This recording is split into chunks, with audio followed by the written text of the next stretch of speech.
کا جائزہ لیتے ہوئے پرندوں کی جانب نکلے. کیسی شان و شوکت تھی. جنوں پر بھی حکومت، انسانوں پر بھی حکومت، پرندوں پر بھی حکومت. وَتَفَقَّدَ الطَّيْرَ، تو آپ نے پرندوں کا جائزہ لیا. فَقَالَ مَا لِيَ لَا أَرَى الْهُدْهُدْ، فرمایا میں ہدہد کو نہیں دیکھ رہا. اور پھر فرمایا أَمْ كَانَ مِنَ الْغَائِبِينَ، وہ واقعی غائب ہو گیا ہے. لَأُعَذِّبَنَّهُ عَذَابًا شَدِيدًا، میں اس کو سخت عذاب دوں گا. او لَأَذْبَحَنَّهُ، یا اس کو میں ذبح کر دوں گا. او لَيَأْتِيَنِّي بِسُلْطَانٍ مُبِينٍ، یا وہ میری جانب میرے پاس اپنے بے قصور ہونے کی کوئی واضح دلیل نہ آئے. تین باتیں، یا تو سخت عذاب دوں گا، یا ذبح کر دوں گا، یا پھر اپنی صفائی میں کوئی مضبوط دلیل نہ آئے. حضرت سلیمان علیہ السلام بیت اللہ کی حاضری کے بعد واپس آ رہے تھے اور صنعاء کے مقام پہ جو یمن کا شہر ہے وہاں آپ نے پڑاؤ کیا اور وہاں آپ نے جانوروں کا جائزہ لیا اور وہاں ہدہد کو نہ دیکھا. مفسرین فرماتے ہیں جب پانی کی ضرورت ہوتی تو ہدہد کو حاضر کیا جاتا اور یہ ہدہد جو تھا وہ پھر بتاتا کہ کس جگہ پانی ہے. یہ جانوروں کے اندر انجینئر ہے. اللہ نے اس کو بڑی طاقت دی. حضرت ابو ہریرہ رضی اللہ تعالیٰ عنہ نے جب فرمایا نا کہ یہ بڑی قوتوں سے مالا مال کیا گیا ہے، اس کی نظر بڑی تیز ہوتی ہے، تو کسی نے حضرت ابو ہریرہ سے کہا کہ چھوٹے بچے جب دھاگا لگا کے جال لگا کے جو ہے وہ پھاہی لگاتے ہیں تو یہ ہدہد پھنس جاتا ہے. جس کو زمین کی تہ میں پانی نظر آ جاتا ہے اس کو وہ جال نظر نہیں آتا. تو حضرت ابو ہریرہ بولے تقدیر کا جال نظر نہیں. تو تقدیر کا جال بڑا ڈاڈا ہوتا ہے، وہ نظر نہیں آتا. یہ آپ نے ایک جانور دیکھا ہوگا کن کھجورا، اس کے 100 پاؤں ہوتے ہیں، 100 پاؤں. اور یہ جو سانپ ہوتا ہے اس کے کوئی پاؤں نہیں ہوتے. یہ اپنے جسم کو بل دے کے آگے بڑھتا ہے. اور کن کھجورا اس کے 100 پیر ہوتے ہیں. اور سانپ کی مرغوب غذا ہے کن کھجورا. اور جب اس کو یہ نظر آئے تو یہ دوڑتا ہے اور سانپ پیچھے دوڑ کے اس کو شکار کر لیتا ہے. تو کسی نے کن کھجورے سے پوچھا کہ تیرے 100 پیر ہیں اور سانپ کا ایک بھی نہیں ہے اور پھر بھی تو پکڑا جاتا ہے. اس نے کہا تقدیر کے آگے پاؤں نہیں چلتے. تو کہا کہ وہ دھاگا تقدیر کا ہے، وہ ہدہد کو نظر نہیں آتا اور وہ بچے اسے پکڑ لیتے ہیں. تو ہدہد حضرت سلیمان علیہ السلام کا درباری پرندہ تھا اور حضرت سلیمان علیہ السلام اس سے محبت کرتے تھے. یہ بھی اللہ کے نبی سے پیار کرتا تھا. بلکہ صاحب روح البیان نے ہدہد کے عنوان سے بڑی باتیں لکھی ہیں، کچھ لطیفے بھی ذکر کیے ہیں. کہتے ہیں ایک دن یہ ہدہد چونکہ لاڈلا پرندہ تھا حضرت سلیمان کا، تو حضرت سلیمان علیہ السلام کو کہنے لگا کہ میں آپ کے لشکر کی دعوت کرنا چاہتا ہوں.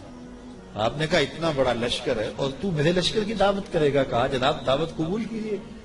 تو کہا ٹھیک ہے، آج دوپہر کو میں آپ کے لشکر کی دعوت کروں گا. جب دوپہر کا وقت آیا تو دریا کنارے لشکر نے پڑاؤ کیا ہوا تھا. تو ہدہد کبھی دائیں کبھی بائیں اڑانے بھر رہا ہے. تو کہا میاں وقت ہو گیا ہے، اب لاؤ نہ کھانا، تم نے آج ہماری دعوت کی ہے.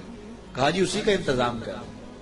تھوڑی دیر کے بعد اس نے فضا میں ایک چڑیا شکار کی اور اس کو فضا میں توڑ کر کے پانی میں پھینک دیا اور لشکر کو آواز دی جس کے ہاتھ میں بوٹی آتی ہے بوٹی لے لے، باقی شوربہ پی لے. یہ بڑا لاڈلا پرندہ تھا حضرت سلیمان علیہ السلام کا. تو جب اس کو نہ دیکھا تو غصے میں آ گئے. اور میاں کوئی لاڈلا ہو اور نہ آئے تو پھر زیادہ غصہ چڑھتا ہے. وہ کوئی نالائق شاگرد ہو تو کلاس سے غیر حاضر بھی ہو تو وہ اتنا غصہ نہیں آتا کہ چلو جان چھوٹی. لیکن کوئی ذہین ترین طالب علم ہو تو وہ نہ آئے تو طبیعت میں تلخی آ جاتی ہے. میں بھی ملک کے طول و عرض میں درس قرآن دینے جاتا ہوں اور یہاں بھی اور باقی ملک کے حصوں میں بھی ایک باقاعدہ درس قرآن کلاس کی شکل بن بھی ہوئی ہے. تو کچھ لوگ ایسے ہوتے ہیں جو درس قرآن بڑے انہماک سے سنتے ہیں، توجہ سے سنتے ہیں. تو پھر کبھی وہ نہیں نہ آتے تو پھر ان پہ غصہ بھی بڑا آتا ہے کہ میاں تو کیوں نہیں آیا. حضرت حسن بصری تقریر کرنے کے لیے بیٹھتے تھے تو پردے کے پیچھے حضرت رابعہ بصریہ بیٹھتی تھی تو پوچھ لیتے تھے رابعہ آئی ہیں کہ نہیں آئی. جب آئی ہیں تو پھر درس شروع کرتے. تو کوئی سمجھنے والا ہو، کوئی پیار والا ہو تو پھر بات کوئی اور ہوتی ہے. تو اس پرندے سے چونکہ بڑا پیار تھا، جب اس کو نہ دیکھا تو غصے میں آ گئے. کہا ما لیا لا اری الہدہد، میں ہدہد کو نہیں دیکھ رہا، کیا وہ واقعی غائب ہے؟ اچھا میں اس کو ذبح کر دوں گا یا سخت سزا دوں گا یا پھر وہ مجھے اپنی بے گناہی کی دلیل پیش کرے. اب ہدہد کہاں چلا گیا؟ حضرات مفسرین لکھتے ہیں کہ وہ حضرت سلیمان علیہ السلام استراحت کرنے لگے تو وہ اڑ کے قریب ایک باغ میں چلا گیا. وہاں ایک اور اس کا ہم جنس ہدہد بیٹھا ہوا تھا. اس نے پوچھا کدھر سے آئے ہو؟ اس نے کہا کہ میں اپنے نبی کے ساتھ گیا تھا، اپنے شہنشاہ کے ساتھ گیا تھا، اور ان کی حکومت جنوں پر بھی ہے، انسانوں پر بھی ہے، پرندوں پر بھی ہے. تو اس نے کہا کہ میری جو بادشاہ ہے میرے ملک وہ عورت ہے اور اس کا ایک تخت بہت بڑا، اور میں تمہیں دکھاؤں. تو وہ ہدہد کو ساتھ لے گیا اور اتنے میں دیر ہو گئی. حضرت سلیمان غصے میں آ گئے، کہا کہ کدھر ہے، لاؤ اسے حاضر کرو. آپ کا جو درباری شہباز تھا وہ اڑا فضا میں بلند ہوا تو ہدہد آتا دکھائی دیا.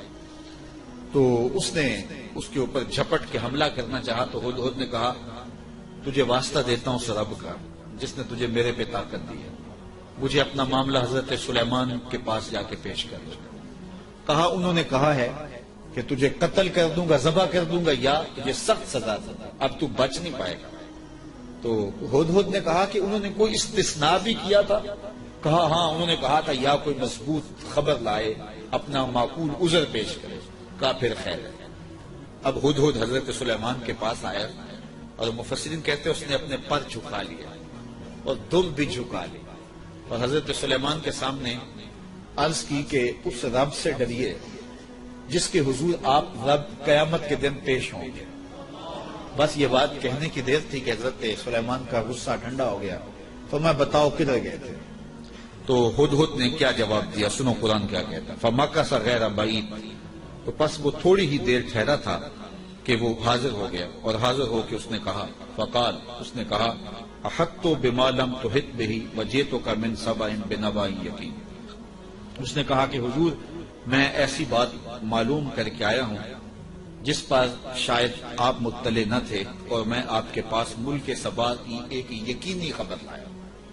آپ نے اس چیز کا مشاہدہ نہیں کیا جس کا میں مشاہدہ کر کے آیا ہوں، تو میں ایک یقینی خبر آپ کو جو چشم دید ہے وہ بتانا چاہتا ہوں. حضرت سلیمان نے کہا بتاؤ. کہا انی وجدت امرأۃ تملکہم وأوتیت من کل شیء ولہا عرش عظیم.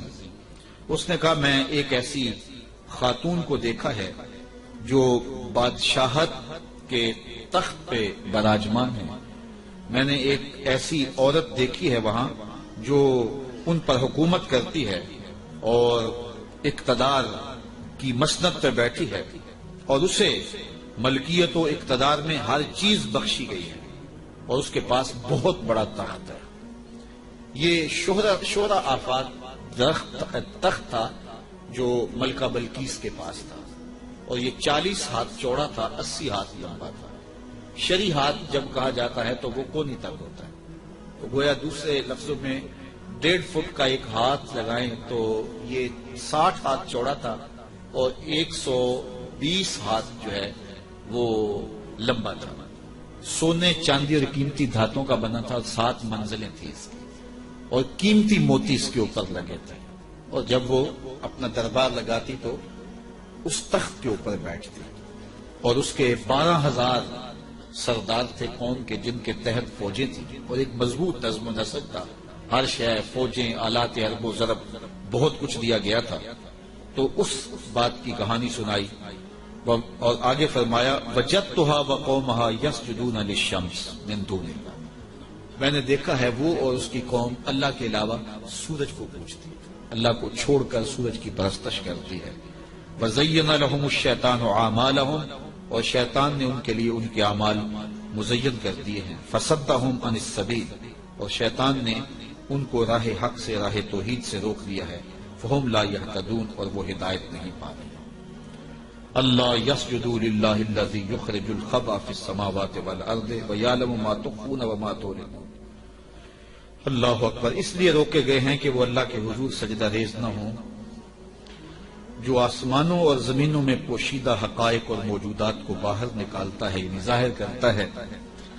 اور وَيَعْلَمُ مَا تُخْفُونَ، اور جو تم ظاہر کرتے ہو، جو تم چھپاتے ہو، وَمَا تُعْلِنُونَ، اور جو تم ظاہر کرتے ہو اور جو تم چھپاتے ہو، وہ سب کو جانتا ہے، اس کی نظر میں کوئی پوشیدہ نہیں. اللہ لا الہ الا هو رب العرش العظیم. اللہ کے سوا کوئی عبادت کے لائق نہیں، وہی عظیم تخت اقتدار کا مالک ہے. ملکہ بلقیس کا تخت کیا ہے؟ تخت تو میرے رب کا ہے، عرش تو اس کا ہے۔ تو اس نے یہ بات کہی۔ حضرت سلیمان نے ہدہد سے کہا قالا سننظر اصدقت ام کنت من الکاذبین، کہا کہ ہم ابھی دیکھتے ہیں کہ تو سچ کہہ رہا ہے یا جھوٹ بول رہا ہے۔ قالا سننظر اصدقت ام کنت من الکاذبین، تو سچا ہے یا جھوٹا ہے۔ اذهب بکتابی ھذا فالق الیہم ثم تولى عنہم فانظر ماذا یرجعون۔ آپ نے خط لکھا اور ہدہد کو دیا، کہا اس کو لے جاؤ اور یہ خط ان کی طرف ڈال دو، اور اس کے بعد ان کے پاس سے ہٹ جاؤ، پھر دیکھ کہ وہ کس بات کی طرف رجوع کرتے ہیں۔ اس خط کے اوپر حضرت سلیمان علیہ السلام نے تحریر کی، ہدہد کے سپرد کیا۔ 1 مہینے کی مسافت پر تھا یہ ملک سبا حضرت سلیمان علیہ السلام کے ملک شام سے۔ 1 مہینہ جاتے ہوئے لگتا تھا، 1 مہینہ آتے ہوئے لگتا تھا۔ کہا یہ خط لے جاؤ میرا اور ملک سبا میں جاؤ اور ملکہ بلقیس کو دے آؤ، اور پھر دیکھو کہ وہ کیا کہتے ہیں۔ ہدہد نے خط پکڑا، بادشاہ تخت پہ بیٹھی تھی، اس نے جا کے خط پھینک دیا۔ جب ملکہ نے خط پکڑا اور اس کو کھولا اور پڑھا، نبی کی جلالت تھی، کیونکہ صرف بادشاہ نہیں تھے، نبی بھی تھے، تو کہتے اس کا وجود کانپنے لگا، اور اس نے اپنی قوم کے سرداروں کو کہا کہ قالت یا ایھا الملأ انی القی الی کتاب کریم، اے میری قوم کے سرداروں، میری طرف ایک عزت والا خط ڈالا گیا ہے۔ علماء تفسیر نے لکھا ہے کہ یہ لفظ ہی اس کے لیے بہتری کی ضمانت بن گیا کہ اس نے نبی کے خط کو عزت والا خط کہا۔ بعد میں جو ہوا اور پھر وہ متی ہوئی اور اللہ نے اس کے لیے بہتریوں کے دروازے کھولے، وہ اس کی اس تکریم کی وجہ سے۔ خسرو پرویز کی جانب میرے رسول کریم صلی اللہ علیہ وسلم نے خط بھیجا تھا تو اس نے ٹکڑے کر دیے تھے، تو آقا کریم علیہ السلام نے جب سنا تو فرمایا اللہ اس کی سلطنت کے ٹکڑے کرے گا، اور ایسے ہوا۔ تو پرویز نے حضور کا خط پھاڑا تھا تو ذلیل و رسوا ہو گیا، اور اس نے اللہ کے پیغمبر کے خط کو سینے سے لگایا اور کہا یہ عزت والا خط ہے جو میری جانب ڈالا گیا ہے۔ انہ من سلیمان، بے شک یہ حضرت سلیمان کی طرف سے ہے۔ وَإِنَّهُ بِسْمِ اللَّهِ الرَّحْمَٰنِ الرَّحِيمِ، اور بے شک اس میں یہ لکھا ہے کہ اللہ کے نام سے شروع جو رحمان اور رحیم ہے۔ تو یہ خط سلیمان علیہ السلام کی جانب سے لکھا گیا تھا، اور وہاں اس زمانے میں خط لکھنے والا اپنا نام پہلے لکھتا تھا، پھر مضمون خط کا لکھتا تھا۔ تو آپ نے پہلے کہا انہو من سلیمان وانہو بسم اللہ الرحمن الرحیم اللہ تعالی علیہ واتونی مسلمین، 2 لفظ لکھے۔ آپ نے کہا خط کا مضمون یہ تھا تم مجھ پر سر بلندی نہ چاہو، مجھ سے بڑا بننے کی کوشش نہ کرنا، سر بلندی نہ چاہو، اور فرما بردار ہو کہ میرے پاس حاضر ہو جاؤ۔ بس 2 لفظ تھے، حضرت سلیمان کی مہر تھی، اور یہ خط ہدہد نے جا کے ملکہ بلقیس کو دیا۔ اس کا وجود کانپنے لگا، پھر وہ سنبھلی اور اپنے سرداروں سے کہنے لگی قالت یا ایھا الملأ افتونی فی امری ما کنت قاطعۃ امرا حتی تشہدون، اے میرے درباریوں، تم مجھے بتاؤ اس معاملے میں کیا تمہارا مشورہ ہے، چونکہ میں کسی بھی معاملے میں قطعی فیصلہ کرنے سے قبل تمہیں حاضر کرتی ہوں اور تم سے مشورہ لیتا ہوں۔ مشورے کے بغیر میں نے آج تک کبھی قدم نہیں اٹھایا، اور یہ میرا معمول ہے۔ اب یہ خط آیا ہے، اس کا یہ مضمون ہے جو میں تمہیں سنایا ہے، اب تم بتاؤ کہ اب کیا کیا جائے۔ اب 12,000 سردار تھے اور ان کے ماتحت فوجیں تھیں۔ قالو بولے نحن اولو قوت و اولو باس شدید، کہنے لگے کہ ہم طاقتور ہیں، سخت جنگجو ہیں، اور ہم لڑنے کے لیے تیار ہیں، قوم کا مورال بلند ہے، فوجیں پوری طاقت میں ہیں، آلات حرب و ضرب بھی ہیں، کوئی کمزوری نہیں ہے، آپ اگر حکم دیں تو ہم حاضر ہیں۔ والامر الیک فانظری ماذا تامرین، لیکن معاملہ آپ کے ہاتھ میں ہی ہے، حکم آپ کا ہی چلے گا، لیکن ہماری جانب سے کوئی کمزوری نہیں، ہم بالکل تیار ہیں، مستعد ہیں، فعال ہیں، فوجیں تیار ہیں، مورال بلند ہے، لڑنے کے لیے آمادہ ہیں۔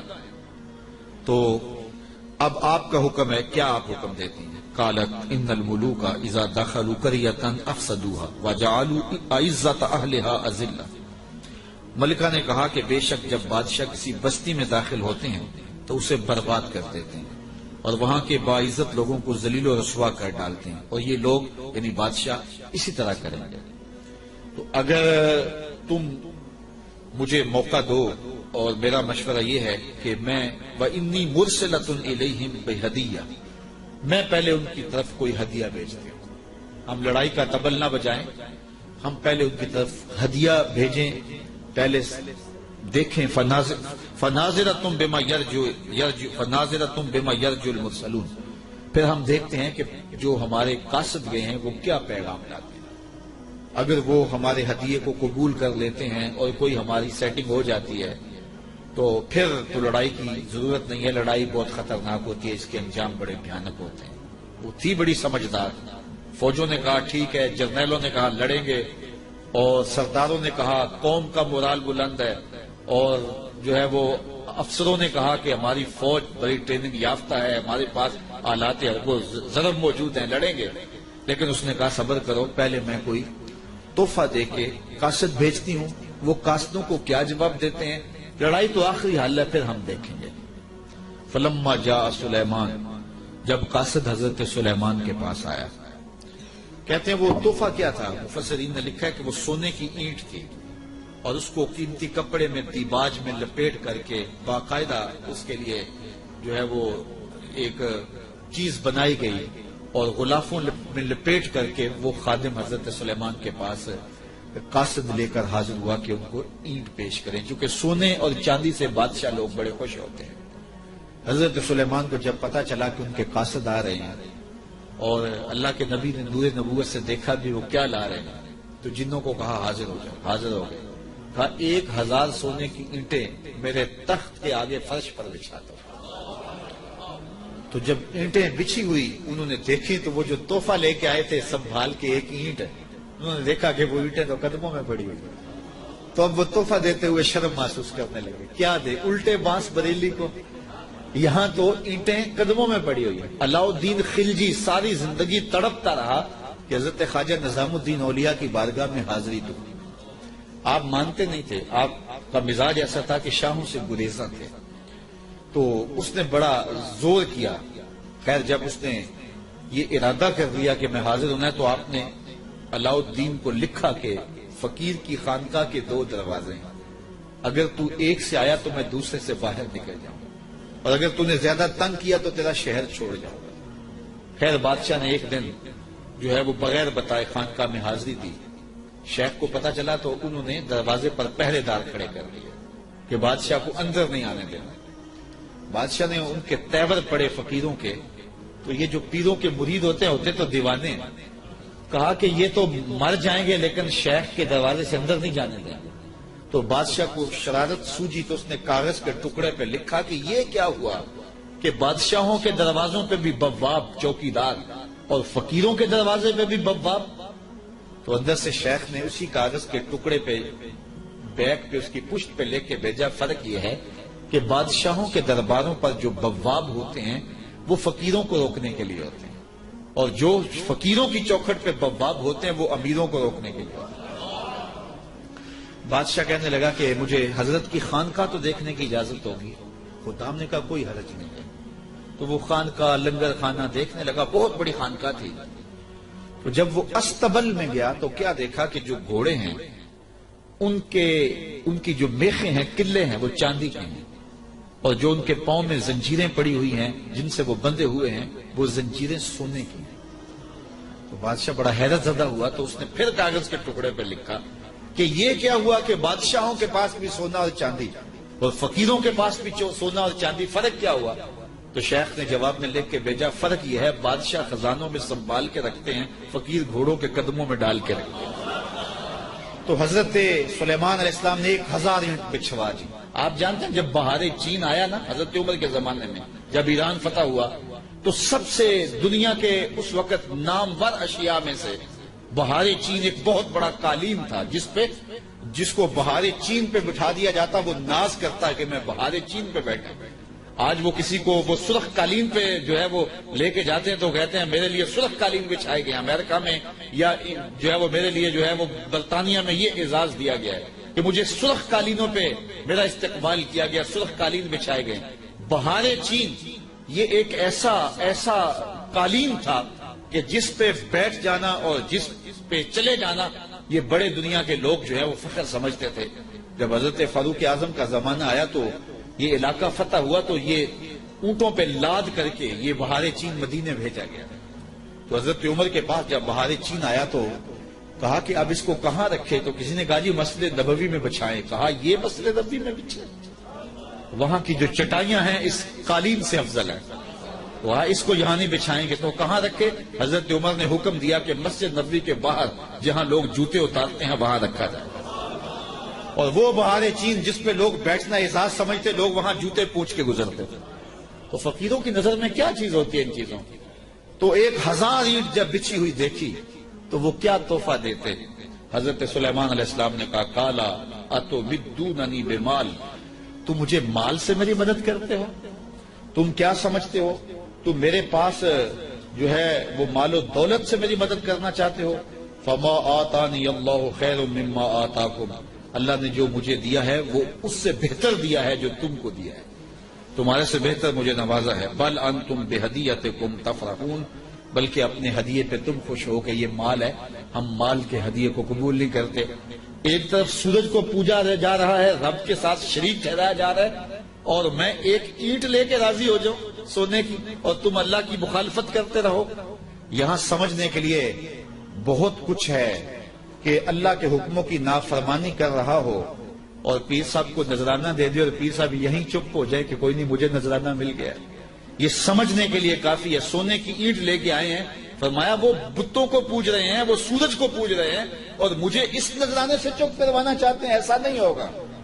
اور آپ نے اس قاصد کو پیغام دیا ارجع الیہم، جا ان کے پاس اور ان کو بتا جا کے کہ فَلَنَاتِيَنَّهُمْ بِجُنُودٍ لَا قِبَلَ لَهُمْ بِهَا وَلَنُخْرِجَنَّهُمْ مِنْهَا أَذِلَّةً وَهُمْ صَاغِرُونَ، ان کو جا کے بتا کہ ہم ایسا لشکر لے کے آ رہے ہیں جس کا تم مقابلہ نہیں کر پاؤ گے اور تمہیں ذلیل کر کے رسوا کر کے شہروں سے نکالے، تیار ہو جاؤ۔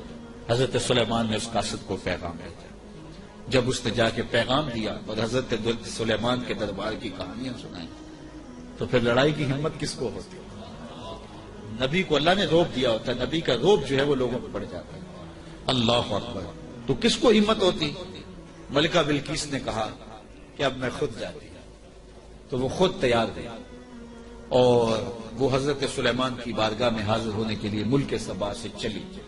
ادھر بھی وقت گزرتا گیا، جب 3 فرسخ دور وہ دربار سے رہ گئے، 1 فرسخ اور 3 فرسخ 5 کلومیٹر لگا لیں، آپ یہ کہہ لیں کہ وہ بائی پاس پہ یا وہ یہ چناب پل پہ اتنے فاصلے پہ جب اس کا آنا ہوا تو حضرت سلیمان بیٹھے تھے اور آپ نے اپنے درباریوں سے کہا قال یا ایھا الملأ ایکم یاتینی بعرشھا قبل ان یاتونی مسلمین۔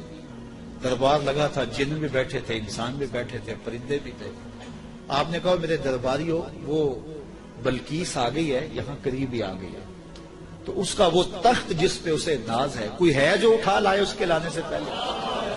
کیسی شان حضرت سلیمان ہے، وہ بائی پاس پہ آ گئی اور تخت 1 مہینہ جاتے ہوئے لگتا ہے، 1 مہینہ آتے ہوئے لگتا ہے۔ یہ طاقتیں ہیں اللہ کے بندوں میں، اللہ اکبر۔ تو کہا وہ تو ادھر آ گئی ہے، تو کوئی ہے جو اس کا تخت جا کے جلدی جلدی اٹھا لائے؟ تو جب آپ نے یہ بات کہی تو ایک جن اٹھا، قال عفریت من الجن انا آتیک بہ، ایک جن کہنے لگا حضرت میں لاتا ہوں۔ کب لاؤ گے؟ قبل ان تقوم من مقامک، آپ کی مجلس ختم ہونے سے پہلے پہلے حاضر کر دیتا، اور مجلس ختم ہوتی تھی زوال کے وقت، دوپہر کے وقت، صبح شروع ہوتی اور دوپہر کو ختم ہو جاتی، تو کچہری لگی تھی، کہا کچہری ختم ہونے سے پہلے پہلے میں لے آتا ہوں۔ وَإِنِّي عَلَيْهِ لَقَوِيٌّ أَمِينٌ، طاقتور بھی ہوں، لے بھی آؤں گا اور امین بھی ہوں، کوئی ایک موتی بھی ضائع نہیں ہوگا، تو تخت میں لے کے آتا ہوں۔ اور 1 مہینہ میں نے عرض کیا جاتے ہوئے لگتا ہے، 1 مہینہ کئی ہاتھ موٹا تھا، 7 منزلیں تھی، 40 ہاتھ چوڑا تھا، 80 ہاتھ لمبا تھا، سونے اور چاندی اور قیمتی جواہر سے مرصع تھا، اور 7 کوٹریوں میں مکفل تھا، تالے لگے تھے، پہرے دار کھڑے تھے، جیب میں ڈال کے بھی لانا ہو پھر بھی 2 مہینے چاہیے، اور اس تخت کو لانے کا کہا دوپہر تک لے آتا ہوں. بڑی بات تھی نا. حضرت سلیمان خوش ہو جاتے کہ بڑی بات ہے. تو میں نہیں، مجھے اس سے بھی پہلے چاہیے، مجھے اس سے بھی پہلے چاہیے. کیا شان ہے، کیا شان ہے. کہا مجھے اس سے بھی پہلے چاہیے. قال الذی عنده، حضرت سلیمان علیہ السلام نے کہا مجھے اس سے بھی پہلے چاہیے، مجھے اس سے بھی پہلے چاہیے. پھر وہ اٹھا جس کے سینے میں زبور کا علم ہے. قال الذی عنده علم من الکتاب. پھر وہ شخص کھڑا ہوا جس کے سینے میں علم زبور تھا. وہ آپ کا خالہ زاد بھی تھا، آپ کا صحابی بھی تھا. عاصب بن برخیہ نام علماء تفسیر نے بتایا ہے، اور اسے اسم اعظم آتا تھا. وہ کھڑا ہو گیا. اس نے کہا انا آتی کا بہی، حضرت میں لے آتا ہوں.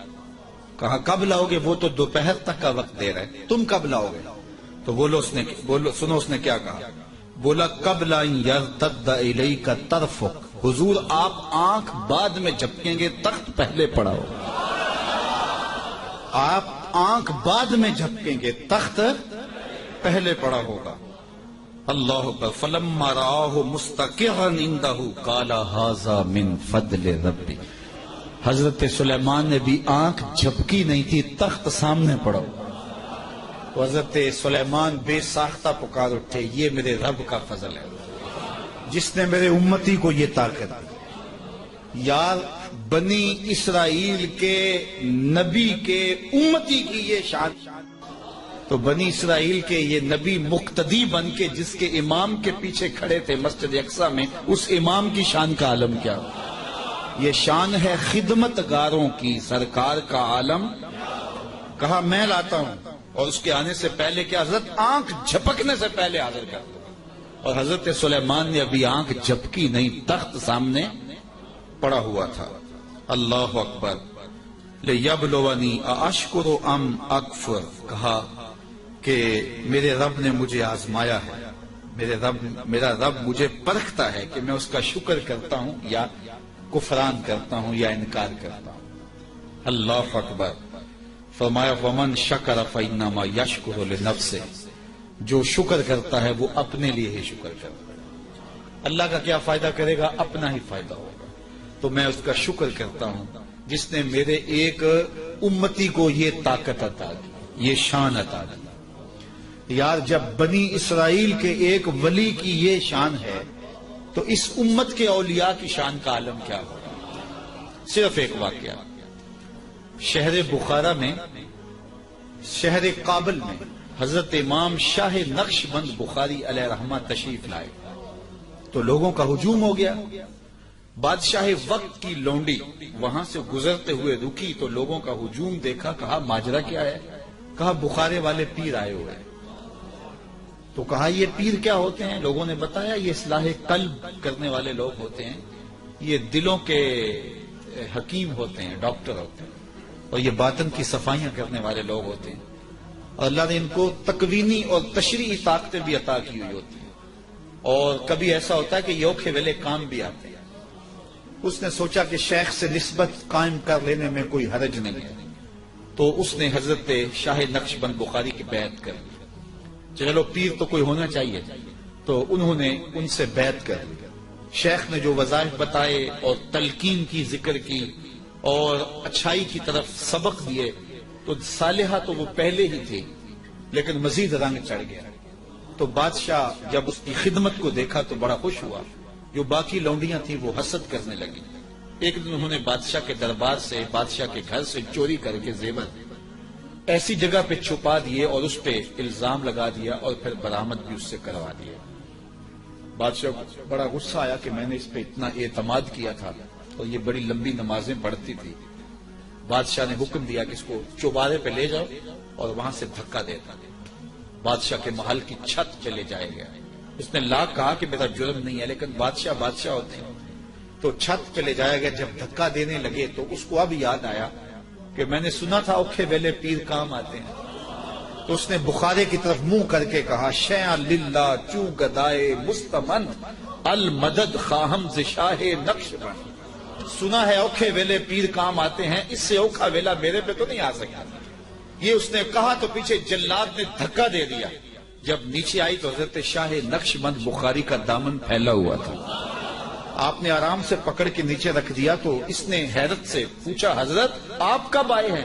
تو شاہ نقشبند بخاری فرمانے لگے تو از چبارہ آمدی من از بخارا آمدم. تو چبارے سے چل پڑی تھی میں بخارے سے چل پڑا.